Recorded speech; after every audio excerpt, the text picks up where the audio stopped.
Le titre de ce livre, c'est Ultime Assaut. Le titre de ce livre, c'est Ultime Assaut.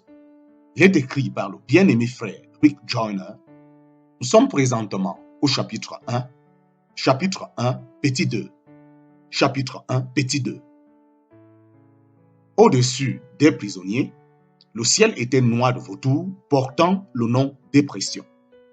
Parfois, il se posait sur les épaules d'un prisonnier et vomissait sur lui. Ce qu'il vomissait avait pour nom condamnation. Quand la vomissure touchait le prisonnier, il se redressait et marchait plus droit momentanément, puis il s'affaissait à nouveau, plus faible encore. Une fois de plus, je me demandais pourquoi ces gens n'éliminaient pas tout simplement les vautours avec leur épée, ce qu'ils auraient pu faire sans peine. Il arrivait que les prisonniers les plus faibles trébuchaient et tombaient. Dès qu'ils étaient au sol, d'autres prisonniers se mettaient à les frapper de leur épée en se moquant. Alors, les oiseaux venaient dévorer ceux qui étaient à terre avant même qu'ils fussent morts. Les autres prisonniers chrétiens regardaient d'un air approbateur et les frappaient aussi de temps à autre. En regardant attentivement, je compris que ces prisonniers considéraient cette vomissure ou ce sentiment de condamnation comme une vérité venue de Dieu. Puis je réalisais qu'ils pensaient vraiment marcher dans l'armée de l'Éternel. Voilà pourquoi ils ne se tuaient pas. Voilà pourquoi ils ne tuaient pas ces petits démons de la peur ni ces vautours. Ils les prenaient pour des messagers envoyés par Dieu. L'obscurité créée par le nuage de vautours empêchait les prisonniers de réaliser qu'ils acceptaient tout ce qui leur arrivait comme venant du Seigneur. Ils avaient l'impression que ceux qui trébuchaient tombaient sous le jugement de Dieu. C'est pourquoi ils les assaillaient de la sorte, croyant être les instruments de Dieu. La seule nourriture fournie aux prisonniers était cette vomissure des vautours. Ceux qui refusaient d'en prendre s'affaiblissaient et finissaient par s'écrouler. Ceux qui en prenaient étaient fortifiés pour un temps, mais cette force était celle du démon. Puis ils s'épuisaient à moins de boire aux eaux de l'amertume qui leur étaient constamment présentées. Après avoir bu de ces eaux, ils commençaient à vomir sur les autres. Quand un des prisonniers agissait ainsi, un démon qui guettait l'occasion l'enfourchait et le dirigeait jusque dans les bataillons de tête. Pire encore que la vomissure des vautours, il y avait un magma des plus repoussants. Ces démons urinaient et déféquaient sur les chrétiens qu'ils montaient. Cette boue, c'était l'orgueil, l'ambition égoïste et le reste, qui était la nature même de leur bataillon. Cependant, sous cette boue, les chrétiens se sentaient tellement mieux que sous la condamnation qu'ils croyaient facilement que ces démons étaient les messagers de Dieu. Et ils considéraient cette boue comme l'onction du Saint-Esprit. Cependant, sous cette boue, les chrétiens se sentaient tellement mieux que sous la condamnation qu'ils croyaient facilement que ces démons étaient les messagers de Dieu et ils considéraient cette boue comme l'onction du Saint-Esprit. Cette armée démoniaque me repugnait au point que j'aurais préféré mourir. Alors la voix du Seigneur vint jusqu'à moi et me dit: c'est le commencement de la fin pour l'armée ennemie. C'est l'ultime perfidie de Satan. Il libère son ultime pouvoir de destruction quand il utilise les chrétiens les uns contre les autres. Il s'est servi de cette armée à travers les siècles, mais jamais encore il ne l'a utilisée autant qu'aujourd'hui pour accomplir ses desseins. Ne crains pas, j'ai aussi une armée. Lève-toi et entre dans le combat, car il n'est pas un endroit où l'on puisse échapper à cette guerre. Tu dois combattre pour mon royaume, pour la vérité et pour ceux que l'on a séduits. Ces paroles du Seigneur me réconfortaient tellement que je me mis immédiatement à crier aux prisonniers chrétiens qu'on était en train de les tromper. Je pensais qu'ils m'écouteraient. Ce faisant, il me sembla que l'armée tout entière se retourna pour me dévisager.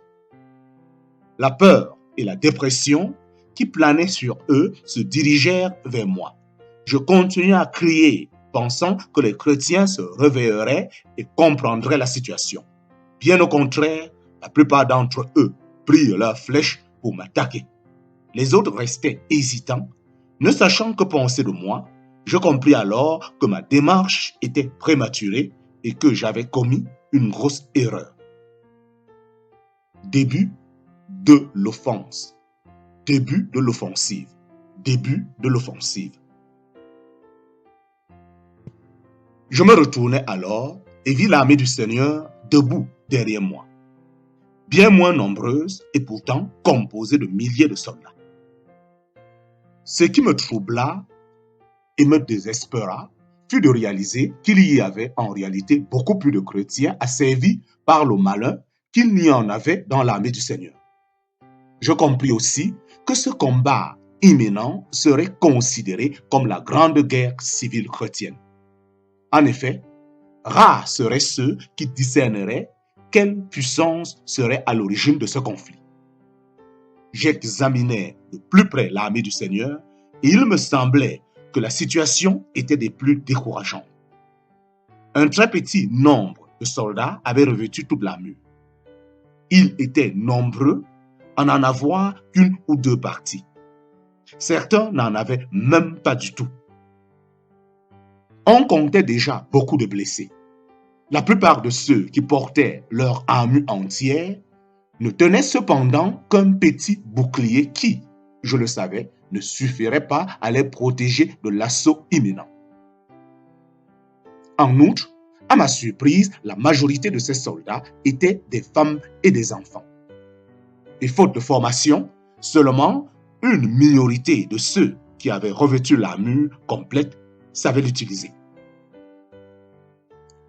À la suite de cette armée, déambulait une foule semblable aux prisonniers qui suivaient la horde des démons. Mais ils étaient de nature très différente. Ils avaient l'air exagérément heureux, comme drogués.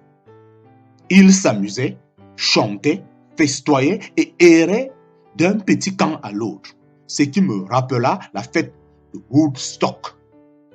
Je courus vers l'armée du Seigneur pour échapper à l'assaut de cette horde démoniaque qui, je le savais, allait s'en prendre à moi.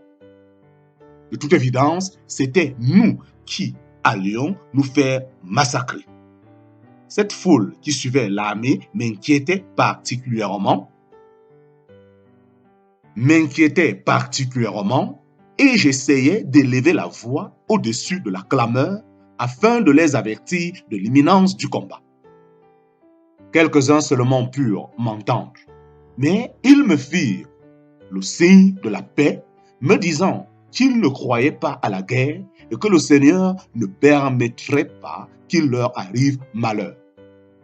J'essayais d'expliquer que le Seigneur nous avait donné une armure complète, justement en prévision de ce qui allait se passer. Mais ils me rétorquèrent seulement qu'ils étaient dans une paix et une joie parfaite qui démentaient ce que je leur annonçais.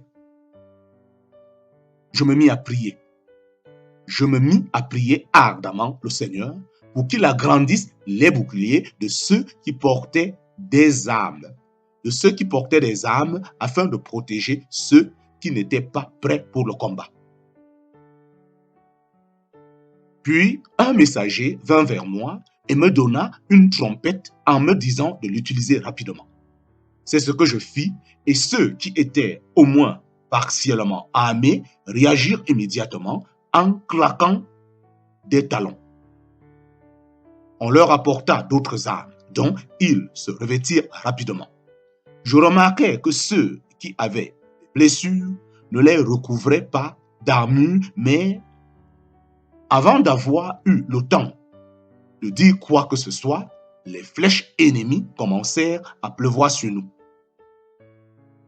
Quiconque n'avait pas revêtu toute son armure fut blessé. Ceux qui n'avaient pas couvert leurs blessures furent de nouveau frappés à ces endroits.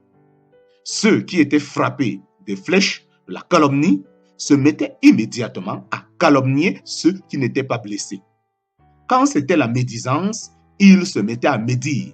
Et bientôt, une grave division se fit dans notre propre camp. Je sentais que nous étions sur le point de nous détruire les uns les autres, comme il est dit de l'armée ennemie dans les Écritures qui s'était levée pour ensuite s'entretuer. J'avais un horrible sentiment d'impuissance. Puis les vautours fondirent sur les blessés et les emportèrent dans le camp des prisonniers. Or, ces blessés avaient encore des épées dont ils auraient pu aisément frapper les vautours, mais ils ne s'en servirent pas. Au contraire, ils se laissèrent volontiers emporter tant ils étaient irrités contre ceux qui n'étaient pas blessés comme eux.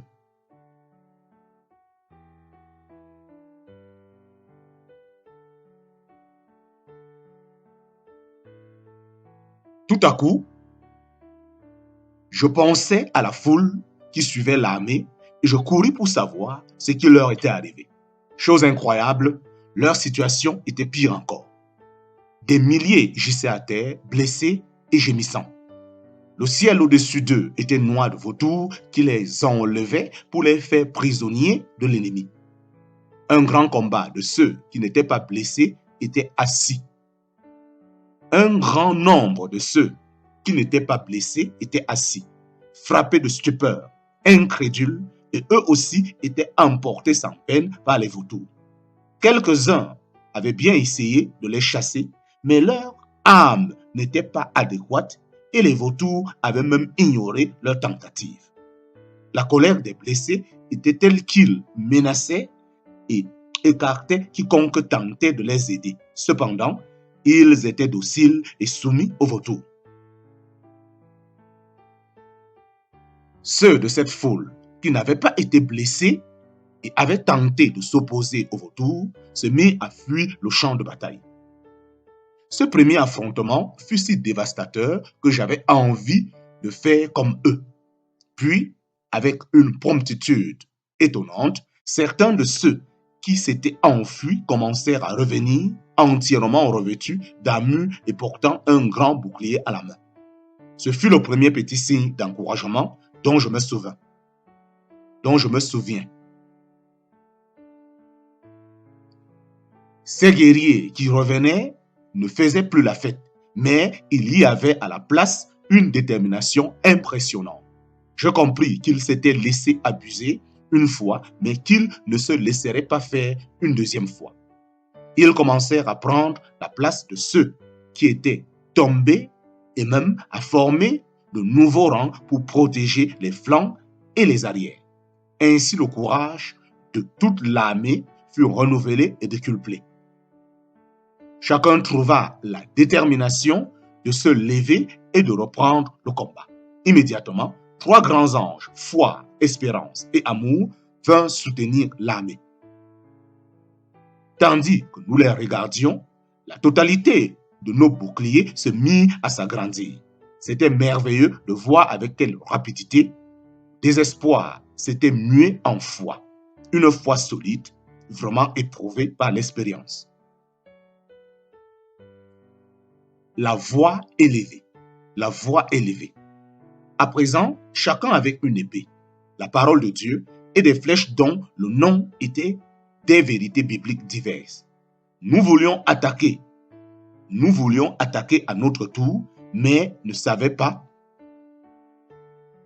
Nous voulions attaquer à notre tour, mais ne savaient pas comment éviter les chrétiens que les démons chevauchaient. Puis nous eûmes la pensée que si ces chrétiens étaient touchés par la flèche vérité, ils se réveilleraient et chasseraient leurs oppresseurs. Je tirais quelques flèches et d'autres firent comme moi. Presque toutes atteignaient les chrétiens. Cependant, lorsque la flèche vérité pénétrait en eux, Ils ne se réveillaient pas, ni ne tombaient blessés au sol. Au contraire, ils devenaient enragés et le démon qui les chevauchait devenait beaucoup plus grand. Ce fut un choc pour nous tous et nous eûmes l'impression que la bataille serait impossible à remporter. Mais même dans ce cas, nous étions sûrs qu'avec foi, espérance et amour, nous pourrions au moins garder nos positions. Un autre ange imposant du nom de sagesse apparut alors et nous dit de combattre depuis la montagne qui était derrière nous.